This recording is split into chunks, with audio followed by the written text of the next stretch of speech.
On today's episode of The Nikhil Hogan Show, we talk to saxophonist and composer Aaron Gratzmiller about the saxophone, its great players in history, improvisation, and his new debut album, and much, much more. Stay tuned.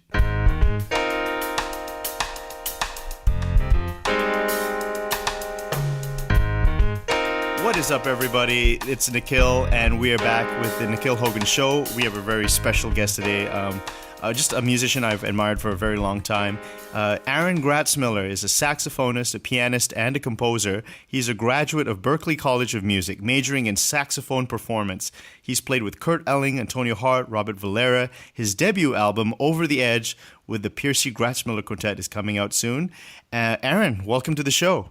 Yeah, excited to be here. Hey, so when's that debut album coming out?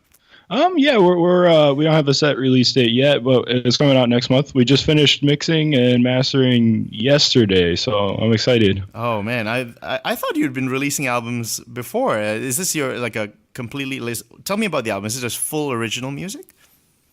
Yeah, it's completely. I wrote 6 of the songs, and then my co-leader Wayne Piercy, he wrote 4 of them.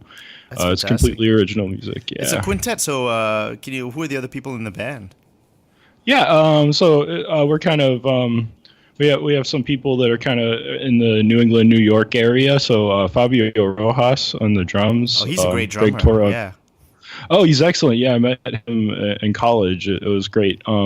Matt Savage on piano, who's like sort of a local guy, but he I know Matt Savage. He's like a prodigy, right? For piano. Didn't he go to Berklee? He went to Berklee looking like an absolute kid. And he was just testing into all of the best classes, right? Oh yeah, for sure. Yeah, I think he's a genius. I mean, he's recorded a lot of music. I saw a video of him. It said he walked to the microphone and was like, "I'm now gonna play something in some bizarre odd time signature," and then he proceeded to just play it. I was like, "Yeah, he's." I don't know. I don't hear him mess up too much. That's amazing. I play in his group too.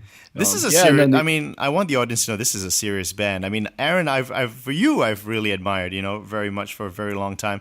You're an amazing piano player, and I know you're going to be very modest about that. But when I was in Boston, we were looking to get piano players for the school that we worked at. And I remember we were just hiring a bunch of people, and they said they played jazz, and it sounded okay. And then you came in under the recommendation of Chris Jangalewski, who we had on the show before. And just from the first bars and stuff, I said, this guy, he can play. This guy knows what he's doing. It sounds right, And but you know what? That's not your main instrument. Saxophone is your main instrument, right? That's true. Yeah. How does it happen? So you've been playing saxophone and piano for a very long time, correct? Yeah. I started playing the piano. It's 6 years old actually, and I picked up the sax in 4th grade. In the U.S., most kids pick up wind instruments in 4th grade, with their band program. So that's kind of how I got into that. But yeah, the piano has been forever since I can remember. The saxophone. I mean, here in Asia, it's not as common as in the United States, but the culture in the United States, I mean, to hear horn section, it's just a wonderful thing. I mean, over here in Asia, it's just a lot of piano, a lot of violin, I guess guitar sometimes, and I guess some drums, but horn sections, they sound fantastic, and there's a culture, right? Did you play saxophone in a lot of ensembles in school growing up? Was it middle school and high school? Yeah, absolutely. I starting in elementary school, we had a combined band. Middle school, we had jazz band, concert band, and now, did you start off doing jazz right away, listening to jazz records, or there's actually the saxophone is quite well represented in the classical repertoire, right? I mean, at least in the 20th century, it started to really take off. Yeah, absolutely. What kind of were you started off? I didn't get into that until. Go ahead. I'm sorry. Oh, go ahead. Sorry. Yeah, I got into classical saxophone a little bit later. I think I got into jazz a lot earlier, but in 4th grade it was kind of mostly pedagogy and stuff that's not genre specific. Right, But right. I definitely like jazz pretty early. What kind of books did you start off with? And if you look back, were they good books to start off with? Yeah, so the very first one that I ever used was on the saxophone was the Standard of Excellence series, which was meant to be used with like groups of young musicians. And it was good. It was laid out in a very clear way. I thought there was a lot of information to go back on. And Would you say that the saxophone pedagogy is pretty well covered? If for any kids starting out, there's plenty of good material to start off with. Yeah, there's a handful of really good books. I mean, when I teach myself, I usually like to start out with the Rubank method, which is kind of a similar one. Okay, I'm very interested in different methods. Are there different methods to saxophone playing? Yeah, sure. I think that in the beginning it's kind of learning fingerings, but depending on the sax is such a versatile instrument that's used in so many different ways. It like you kind of have to put on a bunch of different hats after you've learned the fingerings. I mean, for example, like in a jazz style, you might change like the pitch a little bit versus like classical where you want maybe a straight tone, like little things like that where you have to pick up. Most of these method books maybe are more in the classical tradition. They're based off of like clarinet and oboe methods originally. I read that Charlie Parker when he went to France, he got to meet his saxophone idol, who was a classical player. One of his classical saxophone idol, Marcel something. I can't remember the name. I think Marcel Mule. I think so. Possibly? Yeah, that's right. That's right. And so, what's that like? Actually, I mean, like classical technique on the saxophone. Is it very different from jazz technique? I don't really think so. There's sort of a cliche that goes around academic music that there's only 12 notes. I think kind of goes around because it's kind of true, at least in our system of music that we're using, and jazz music sort of came out of like European band music in some ways. I mean, obviously there's a lot of influences from different cultures throughout, but that influence like carried through into jazz. So I think like most jazz players practice like maybe classical etudes, and some of them were written for the sax. So a lot of them were actually written for the oboe, which is a much older instrument than the saxophone. Yeah. Do orchestras typically have in wood? So the saxophone is in the woodwind section, right? I mean, that's true. That's what other instruments are in the woodwind family? Yeah, woodwinds. I think the most well-known woodwind instrument is the flute. Right. The clarinet, the oboe, which is an instrument with two reeds, is an orchestral music. The bassoon, which is, I think, the oldest unmodified woodwind instrument that we still use in the orchestra. Right. And that we have to differentiate, right, between the brass section and the woodwind section. Are they completely different? And I mean, do they have some, other than using the breath, do they have some serious differences to really differentiate them?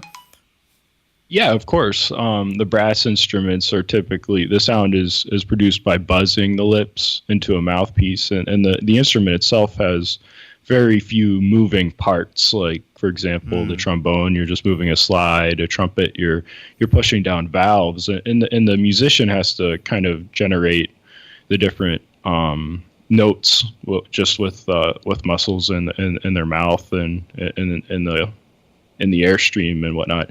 Woodwinds, while there's a bunch of different methods for getting the sound, like for example on the saxophone, you blow air over like a wooden, it's not really wood, it's a reed that vibrates when you blow air over it. Why I always hear about the saxophonists are always fighting with reeds, and what does that mean actually, of fighting with a reed or having a tough time with their reed? Yeah, well, I mean, reeds themselves, like the plant, is a very fast-growing like plant that grows in Oh, it's a maybe like a plant. It's like okay. yeah, right, and they Shows my could yeah they ignorance. Okay. I thought it was something you yeah just so they manufactured. yeah Yeah. it grows really fast So and the it's like an organic thing that you put in, used to vibrate. yeah Okay. right and every single reed's a little bit different because every Oh, that single must be plant annoying. is a little different. Is it hard to get consistency then? Oh yeah. Most woodwind players, except for flutists who don't use reeds, of course, they know how. Most woodwind players know how to adjust their reeds. Like we have, I have like some tools for that I take with me pretty much everywhere. And it's winter here right now, and it's like the reeds warp when the humidity Oh, changes, goodness. and yeah, it's kind of a can of worms sometimes with that, but That's you know. interesting. So most people don't think about these things, but there's a certain there's a practical kind of consideration that you have to have when you're playing an instrument. People just assume you go on stage and you blow into a hole and that's it. That's you don't have to Not worry at about all, it. yeah. If only it were that easy, right? I wish it was. I do. I want to talk about the saxophone now. Let's talk a little bit about the history of the saxophone because it does have a very rich history of amazing players, and I really want my audience to know about the history because I really believe that all throughout history, great players really, I mean, if you're a great player, you should be listened to because there's something special going on. And so, especially in the saxophone, what an influential instrument. The instrument is really, if you take just a guy like Charlie Parker, I mean, everyone's trying to copy Charlie Parker. Or even today, I'm trying to copy Charlie Parker. Everyone is. It's so funny that this instrument has so immensely contributed to the canon of music. Let's take a walk down memory lane, Aaron. So let's talk about one of the earliest major players then on the saxophone. Yeah, I think in terms of recorded music, one of the first well-known saxophone players was Sidney Bechet. He played the soprano instrument that's is common again. It wasn't really so much for a while. Just so we can differentiate, there are just to make it a little bit more complicated. Oh, yeah. There's more than one type of saxophone, right? Right. Yeah. There's four common types. The Okay. soprano being the highest one of the four. Yeah. The soprano. So it looks like a long. It's straight, right? It's basically not curved like the typical saxophone you imagine. Yeah, I mean, there's some different types of them, but yeah, I think most soprano saxophones aren't curved. It's not the image or really the sound that you might have in mind when you think saxophone. Right. I guess right off the bat.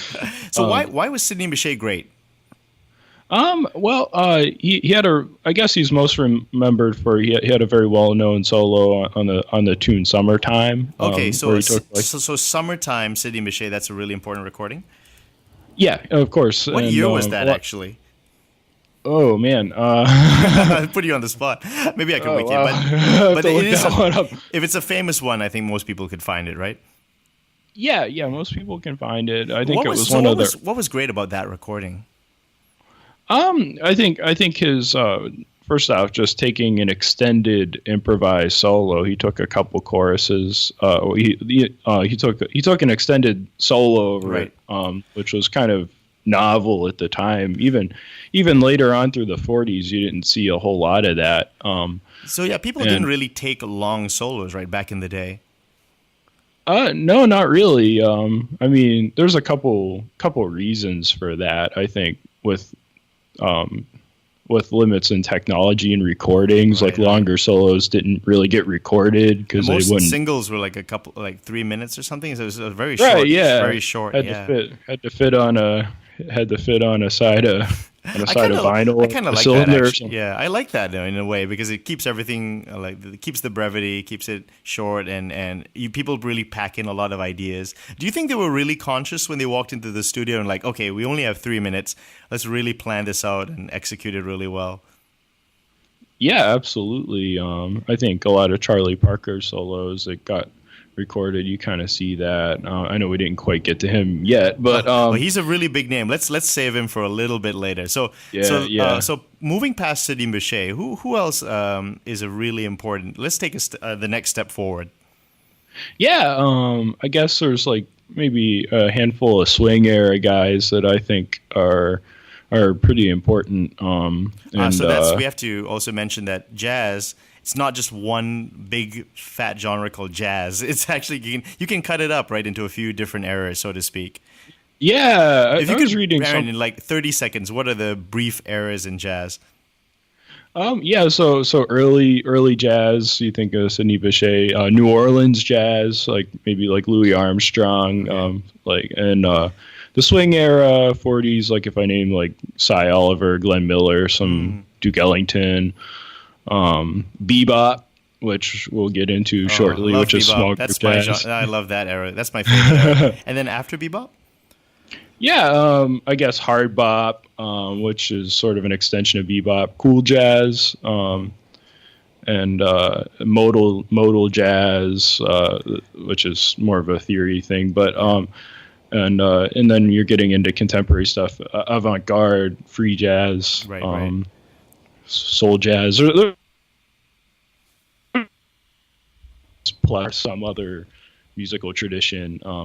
After bebop, Right. So let's take a step back into the swing era. So would you say Coleman Hawkins is kind of a swing jazz player? Yeah, of course. Okay. And he was. I think he's best remembered as being one of the early saxophonists that kind of learned chord changes like the way maybe a guitarist or a pianist would. Other people have in the past, but they had mostly played by ear, like people call it, where you just kind of hear a melody over top of what the rhythm section's doing. That's interesting, so, right? Some of the old songs, right? If you take a song like Indiana, they have you have to hit the right chords. So how do those old players hit the right notes if they're not thinking of the chord changes? Oh, well, I would think you would just have to take a lot of repetitions. Like I think every jazz musician, when they're, or any improviser, maybe in general, you could say when you're learning, you have to try things, and a lot of it's not going to work. Like you have to be willing to.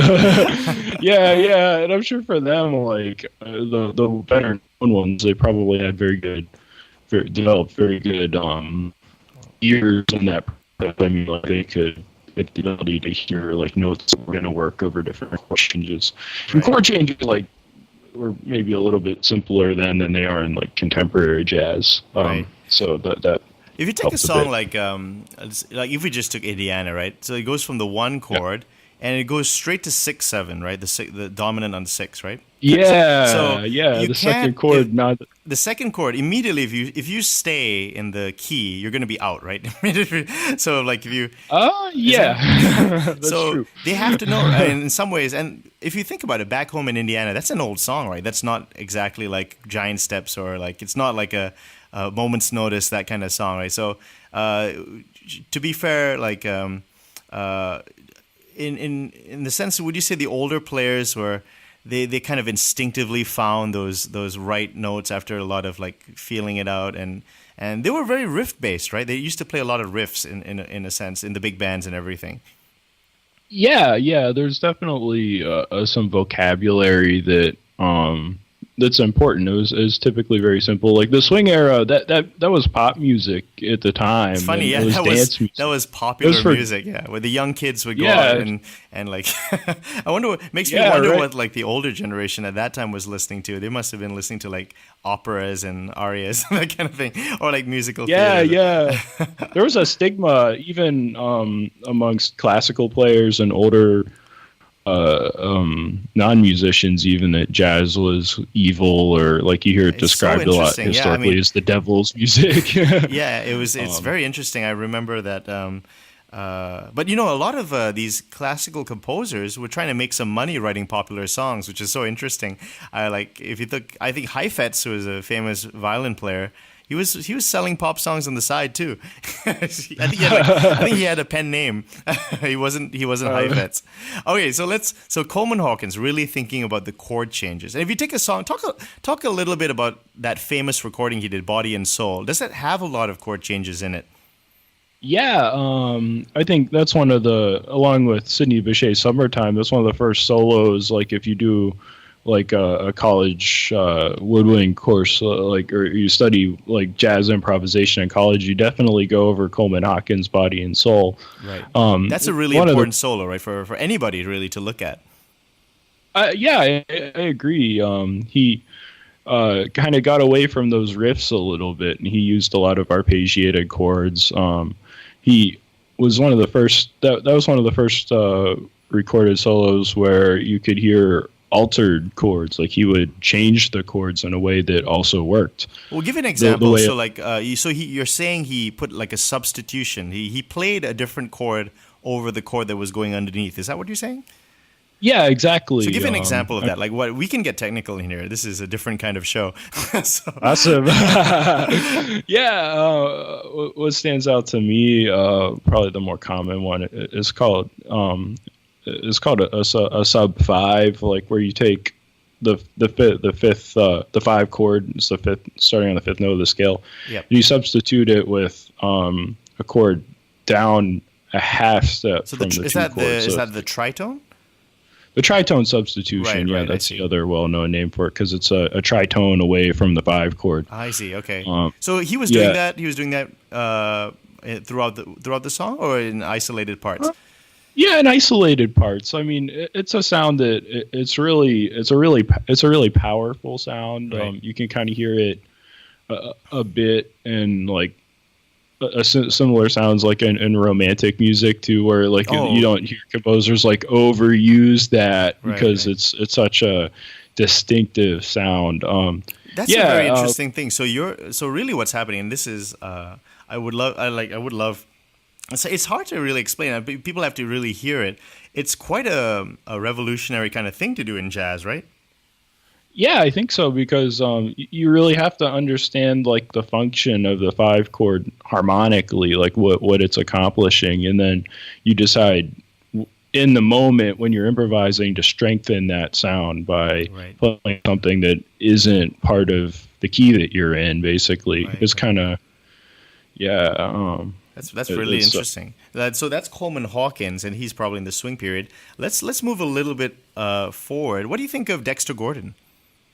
I mean, I think especially when I was in college and in the years after, I cited him as my favorite saxophone player. Really? Okay, so why? Yeah, why did you like him so much? I think that he took that melodic style from the swing era and mixed it with bebop. Like he was a swing era musician that embraced bebop. He was maybe a little younger than people like Coleman Hawkins or some of those other guys we didn't really get to. And what recordings of Dexter Gordon are really like famous or really good to know? Yeah, so he has a handful of albums. I think like his most well-known tune is called Cheesecake. You like to name a lot of stuff. Yeah, I noticed a lot of these jazz musicians always name their songs after food. Like Oleo is a type of margarine, right? That's a chicken giblets or something. There's like a lot of them. Even Dexter, he had like fried bananas. That was another one. My favorite Dexter Gordon album is actually a live one from towards the end of his career, where he was living in, and it was called Swiss Nights. There's Volume 1 and Volume 2. Okay. I like Volume 1. In my mind, it's a perfect jazz set. He had a really well-known album. Do you like when an artist is older? Do you feel they're? I always have this kind of a preconception that they're not the same player like they was. Like a good example for me is Bud Powell. I love Bud Powell very much, and his later recordings where he's kind of out of it. You know, he's got a lot of issues with in his personal life, and he still can play, but it's not with that same fire, or it's not with that same. He's kind of, maybe he's fed up with the whole thing. But what if you think about Dexter Gordon? Like, what's so special about when his older, later recordings?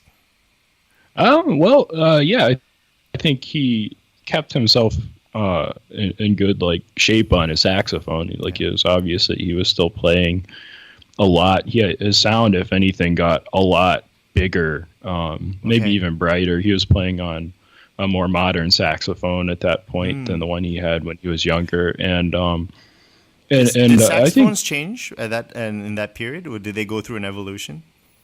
yeah, throughout the 60s and the 70s, I think that that they did. They became narrower. The sound changed a lot. There's really well. That's amazing. So like, the technology. What about the technology that made? Did it become better, modern? I assume they become much better, right? Yeah, that's been the conception. Honestly, the saxophone I'm playing on right now is from before that. It's from 1955. You're kidding me? But, really? Yeah. I think that the saxophones after that had a lot of advantages that lent themselves very well to more contemporary playing. There's the company Selmer made. That's the famous brand, right, for saxophones? Yeah, right. And they kind of they changed the game sort of. They had a couple types of saxophones, a super balanced action, and the Mark VI, which is probably the most famous. It's commonly cited as the Holy Grail of saxophones, and those two kind of changed the game. Why is it the Holy Grail? Is it like a Steinway kind of thing?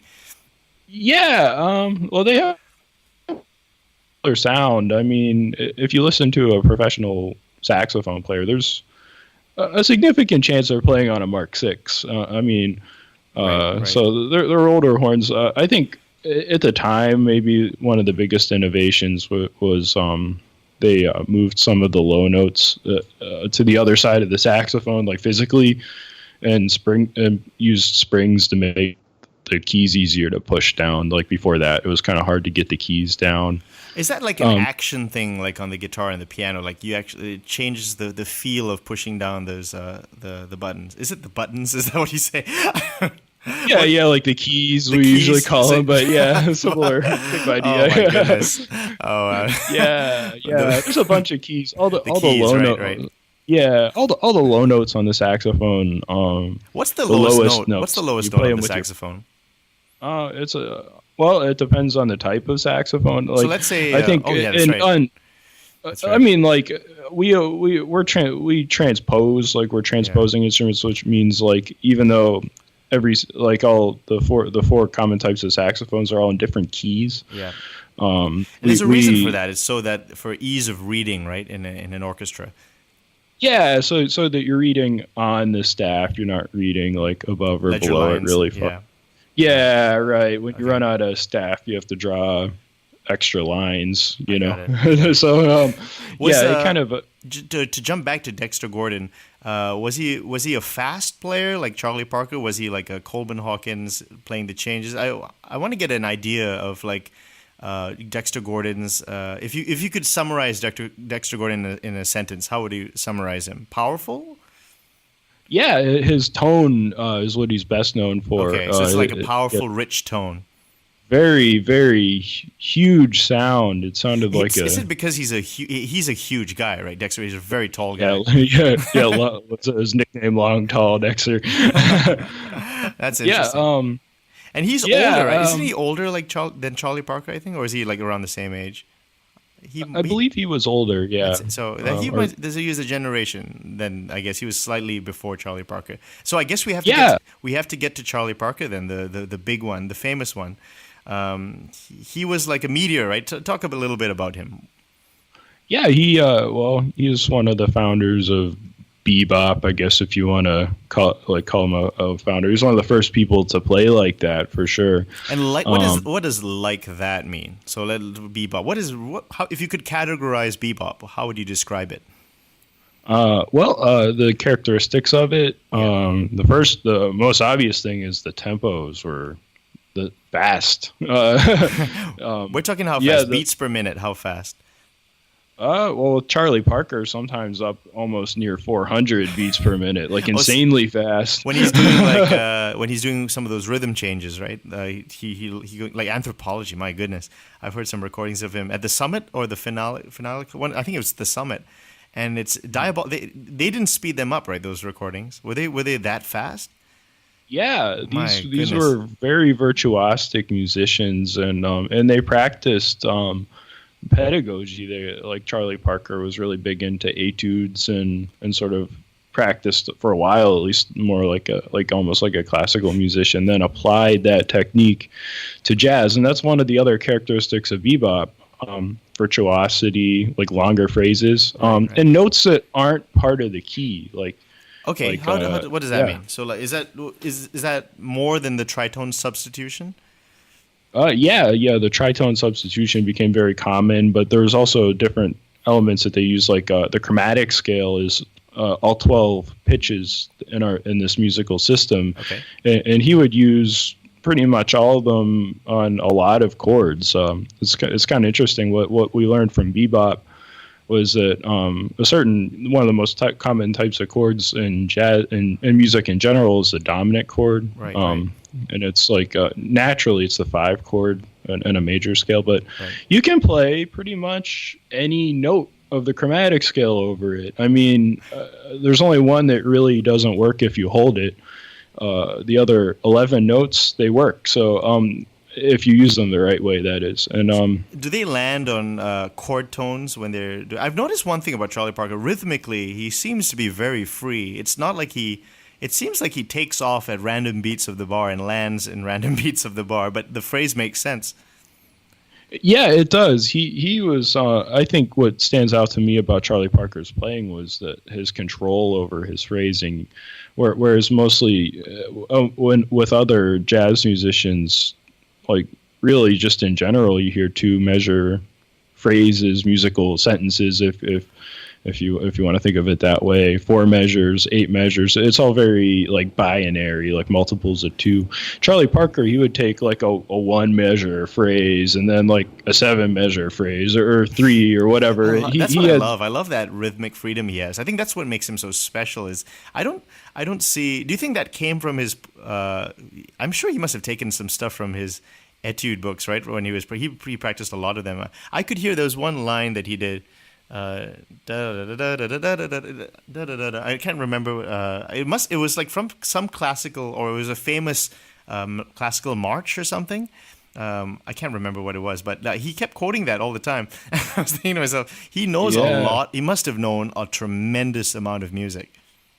Yeah, I would think so. And moreover, when you think of Charlie Parker and maybe one of his the Dizzy Gillespie, who was a trumpet player, one of his contemporaries that he worked with at points in his career quite extensively, then they had notebooks full of like vocabulary that they either acquired from things like etudes or other musicians or other songs, and then all these like completely new ideas that they pretty much just came up with. They just write it down, learn it 12 keys, learn how to apply it. It was practical music theory. That's amazing.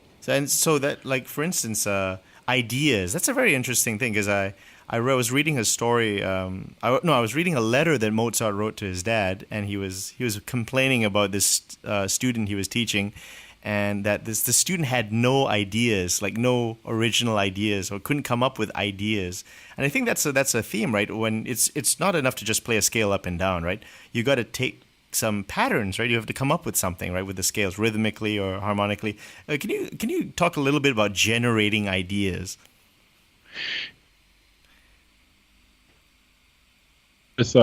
With any style of music, it comes down to like the way it's usually described as vocabulary. Right. Some things like sometimes it's stuff you've heard before, or sometimes it's manipulating a phrase you heard, such as like you were talking with Charlie Parker and some of the classical stuff he could apply to jazz. Right. And then patterns. Basically, you take like a scale or a chord or something, and you form. Take like a short idea, I guess, like 4 notes or so, and move it up and down the scale, or move it up and down chromatically. And Is you can music limitless in that regard? Are there infinite numbers of ideas that you can come up with? Well, mathematically, probably not, but there's definitely more than anybody, most people could do in their lifetime, you know. So that's a really important point that actually I want to say, because you guys, like you and Wayne, are just phenomenal musicians, and there's lots of new things to be said in music. Isn't that correct? Yeah, I think so, and at this point, within like our within this like 12 note system, like a lot of the ideas have been, at least to some extent, explored already. Okay. What Wayne and I try to do is like combine ideas that fit into the jazz tradition and like combine them in different ways. But that's really nothing new. I guess probably that's pretty much what everybody's doing, you know. But I think no, but I mean, if you guys have your own unique sound, I mean, there's nothing it's unique. I mean, it's you guys. That's right. That's the interesting thing, and that's what makes the that's album going to be so exciting. Yeah. So why did you guys call it? I'm curious. Why did you guys call it Over the Edge? Well, Over the Edge was the name of one of Wayne's songs, and it's the title track from the album. Obviously, it's like I describe it as an upbeat, very very like fast jazz tune. It kind of sounds like the name implies. It's sort of it's very assertive. There aren't too many chords, and it's kind of up to the improviser to come up with ideas over it. That's interesting. That if you think about like lots of chords. Okay, we were actually getting into a period in jazz, like Charlie Parker's period, the bebop era. That was, I guess you could categorize it with a lot of chords, right? Bebop, there was a lot of chords moving around pretty fast.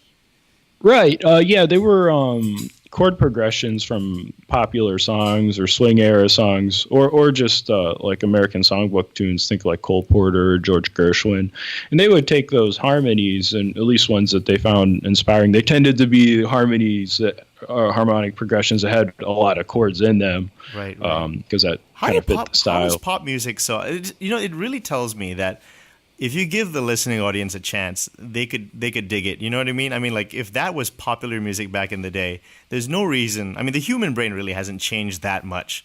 They can definitely appreciate music with a bit more complexity. I mean, just take any of these. How High the Moon, right? That was a pop song, right? Wasn't it?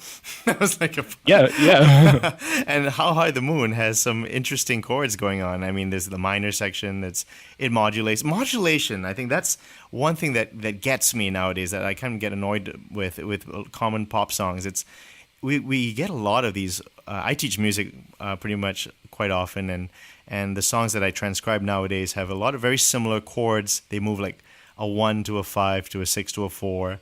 But I'm so interested in how music can be good and also have complexity in it.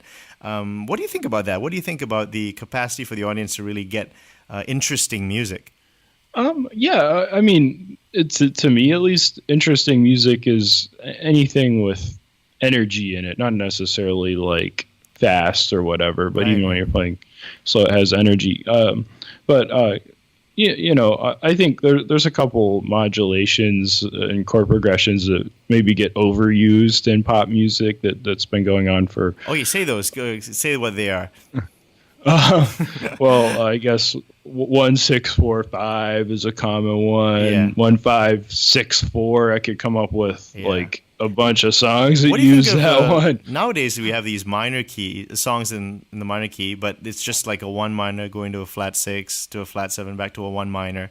It's just just over and over. It just seems like it uses a minor chord. It like sort of relies on a minor chord within a major scale. I think one of the areas that the jazz is kind of different in classical music too is we change one of the notes of that minor scale, or more than one sometimes, and to create like a leading tone, like the 7th scale degree being a half step. I'm not a theorist. I've always maybe you could help me answer this. There are I guess you could say there are 3 minor scales in the sense of the harmonic, the melodic, and the natural. Right. The melodic, as it's known to be in the classical form, goes up, and you naturalize the 6 and the 7, and then when you come down, you go back to the normal natural minor scale. Why is that the case? Why is it called the melodic minor? And I know in jazz we use that over certain minor progressions, but what's the purpose of the melodic minor scale? Why can't you use just like the natural minor notes in a scale? Well, yeah, if you, I think the answer comes from like all the way back to the Baroque period, really. Oh, man. To answer this, like we have to go back 400 years. Yeah, really. Yeah, if you listen to Gregorian chant, one of the characteristics of that sound, they use like Aeolian, that natural minor, and they used sort of a similar scale called Dorian, which sounds very minor. So we're talking about modes now, which is basically starting on a different point of the major scale and building off that collection of pitches. Right. And yeah, and these scales all kind of sound fairly similar. The modal ones, they all come from the same like parent major scale that we all know. And but yeah, the one of the things that when you play the seventh note of the scale in a major key, it has this really strong resolving tendency. Right, that major five in a minor key, that major five chord or the five dominant, sounds a lot stronger than that regular five minor chord that you see in the natural minor key. Although we always see that five minor in like R&B songs, right? The 4 minor, 5 minor, and 1 minor. That kind of you always see that. Yeah. You see it. You see it sometimes in like contemporary like dance music and whatnot. But yeah, that 7 scale degree, it generates a major 5 chord. It creates tension. At the time, it was kind of revolutionary because the tritone wasn't really a popular interval at that point right. that we were mentioning before. And I'm kind of curious about one thing, Aaron. What happened to the diminished chord in the sense that I feel like in pedagogy we don't often we think of the whole half scale and the half whole, even though I know a guy like Barry Harris doesn't really talk like that, but I've heard him get really angry when that's mentioned. But that's an octatonic scale. But if we just talk about the diminished chord, it's almost completely vanished from popular music if you think about it. But it's such a beautiful sound, right? I mean, it's the diminished chord, that sound. It's very important in jazz, right? It is, yeah, and it's built into the harmonic minor scale where we're talking about that raised 7, and I think in jazz, and also actually you're hearing it come back in some stuff like I had to learn some Bruno Mars tunes recently for a cover band, and there's a lot of diminished chords. Which song are you talking about? Oh man, it was a slow jam. It was one of his more recent ones. I'm gonna think of the name in just a second. I liked. I gotta say, with Bruno Mars, I like his descent into 70s funk and his new jack swing Bruno Mars. But I like that 70s funk sound that he has. I like the new jack swing sound. I mean, that's a very cool sound, I think. But, I think that the song I was singing about was "That's What I Like" has some diminished chords. Wait, does it have diminished chords in it? Yeah, I believe so. Okay, wow, that's a very good song harmonically. I mean, it's not appropriate for kids, but like if you could just look at that song musically, it's a very interesting song, right? Yeah, it is, and I mean, maybe you could interpret some of those diminished chords as major 5s and minor keys, of course, but it uses that sound, and I think. It's we got to look at it. It hasn't gone away. Everybody really. should check out that song, at least the clean version. But it is, I like it when music has some interest like this, some interesting sound. It feels like the diminished chord just completely has disappeared, almost off the map. If you think of like, I remember when I did an internship somewhere, and the guy who was my supervisor was like, "Yep, okay, the 1 chord is major, the 2 and the 3 and the 6 are minor, the 4 and the 5 are major, and I don't know about that 7 chord though." What actually? What do you do with that 7 chord in the major key? In the major key, that's a minor 7 flat 5, or we call it half diminished Half diminished sometimes chord. when we want to sound cool. You never use it. I mean, you never use it unless it's like a 2/5, like a 2/5 going to a what's that? A 6 or something? You did the 6, If you have to change. You have to add a leading tone in the 6 chord, But and what would you do? but, Let's say if you didn't even go to the 4-note chord on the 7. If you just have that basic diminished triad? That's like a substitute for the 5 chord, right? In some way. Yeah, it is, and it's sort of. I think it doesn't get used as much because it's a more subtle sound, like maybe as an alternative to the 5 chord, especially if you don't play 7 or you don't play a fully diminished chord. And the mode is called Locrian. It's it's an unstable sound, but it's a little more subtle than the 5 chord. So you can play like Locrian over it, or at Berkeley there's a sort of a popular scale like Super Locrian. You change and modify a note. So that's interesting. Now we're talking into pedagogy for jazz education. That's a very interesting broad topic too. What do you think? When you're learning jazz, I know there's old school guys who are like, man, use your ears. You know what I mean? Which I don't really know what that means, but I know there's some people, maybe they go a little too analytic when it comes to analyzing solos. Because I highly doubt. Do you think Charlie Parker was thinking of modes? He was probably thinking more tonic and dominant, right, when he was playing? Yeah, and the music that he was playing, like a lot of the early bebop. Or bebop music in general, like kind of was very much in the major and minor keys, like tonality, like traditional tonality. And modal jazz didn't really come along until later. You saw like Miles Davis even like a bit later than that. So I'm kind of curious. So for Over the Edge, what kind of sound are you guys going for? It was in. Like a lot of our project, it was inspired by hard bop jazz. Okay. What is hard bop? It was, I guess like chronologically is the music that kind of came after you could have timed Parker. This perfect. It's like it's a perfect tour through jazz. Yeah, right. So describe what are the characteristics of hard bop?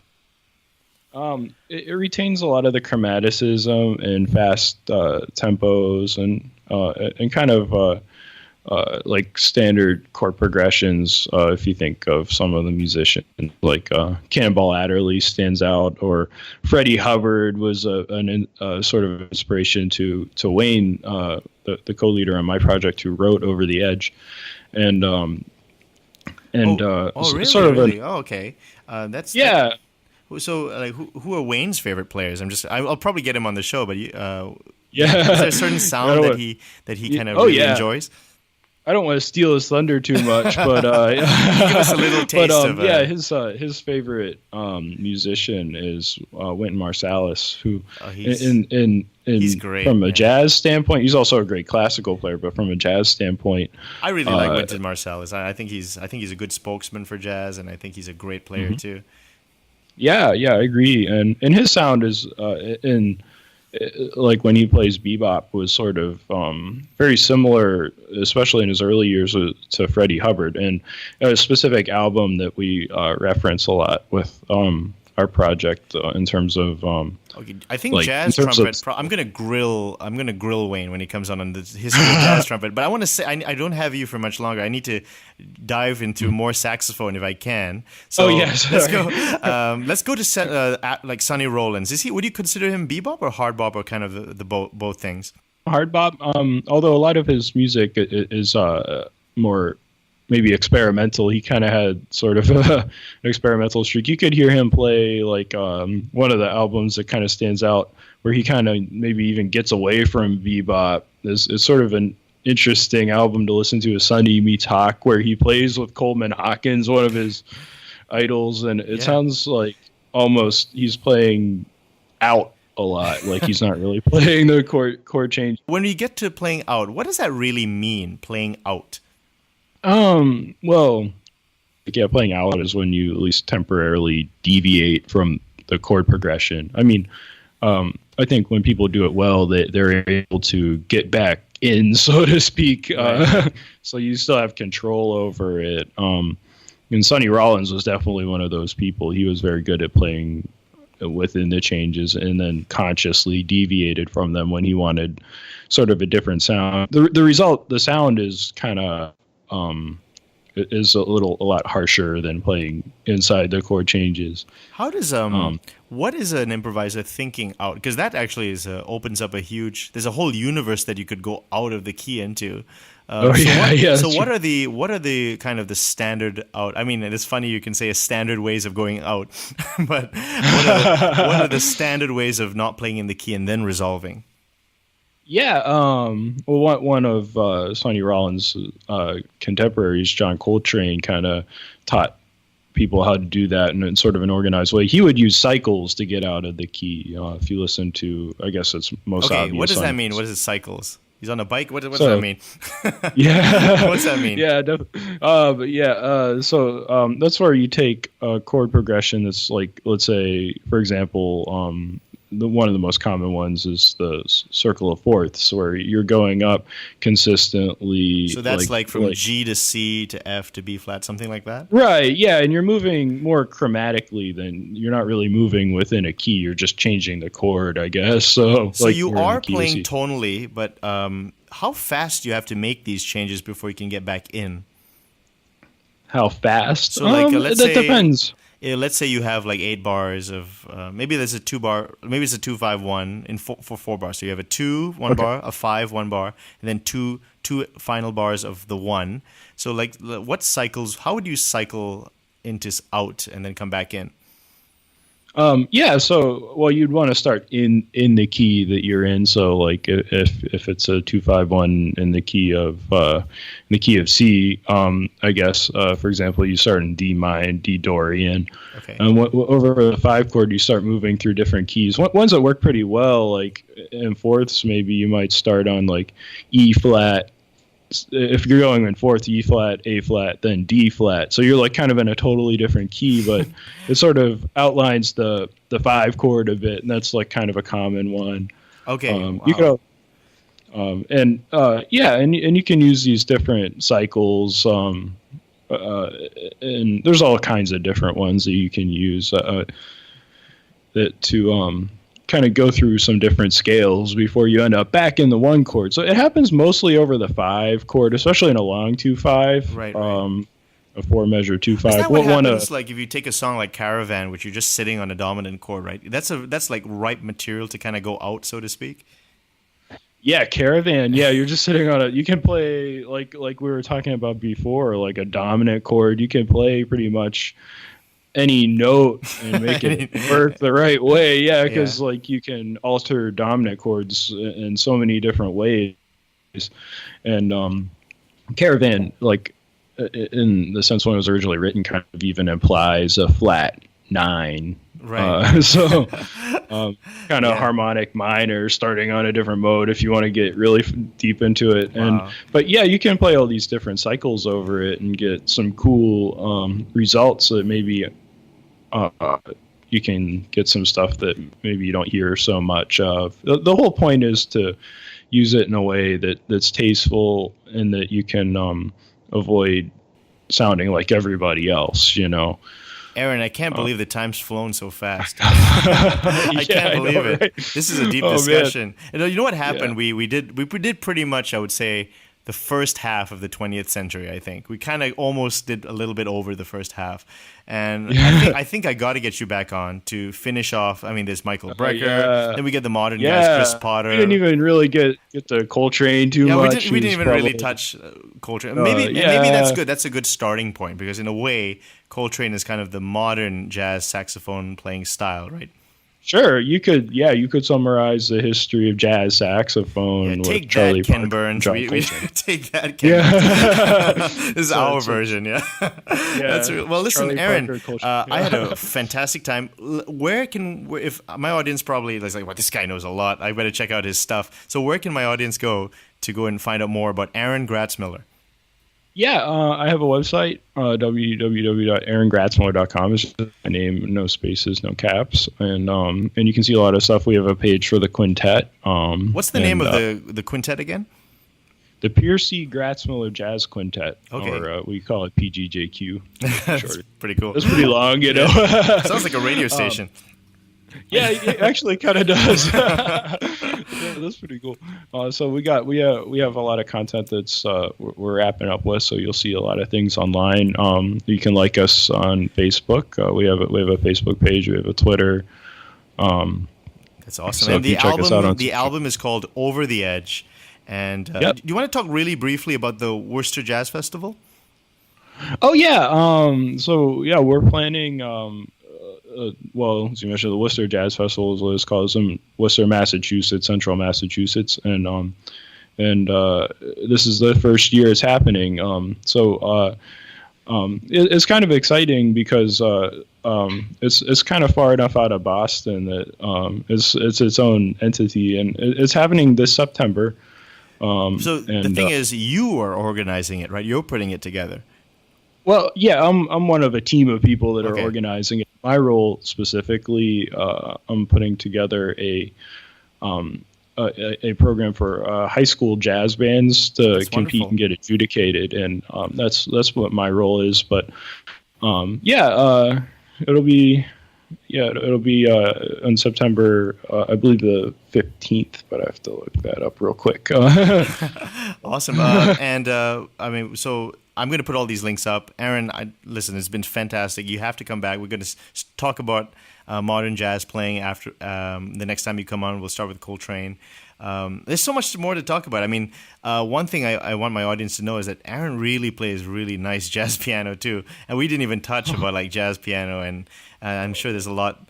I mean, there's just so much we could talk about. But look at that, the hour, it's just nothing, right? If we just start talking, it's crazy. Yeah, that's what I love about this show. We just start, and then whoops, it's all the time's gone. Oh, I'm man. having, Yeah. I'm having problems with bandwidth. I'm uploading these long episodes, and I have like a cap, so I have to figure out. Oh, yeah. But I am really enjoying it. I'd definitely pay to get this kind of quality up there. So listen, Aaron, thanks so much. Got to have you back again. Take care, okay? All the best. Thanks for tuning into the Nikhil Hogan Show. If you enjoyed it, I would be honored if you subscribed, rated, and reviewed the show on iTunes. This is the show where we elevate the discussion of music and bring on amazing quality guests. Please stay tuned for the announcement of my upcoming book. Updates will be coming soon. See you at the next show.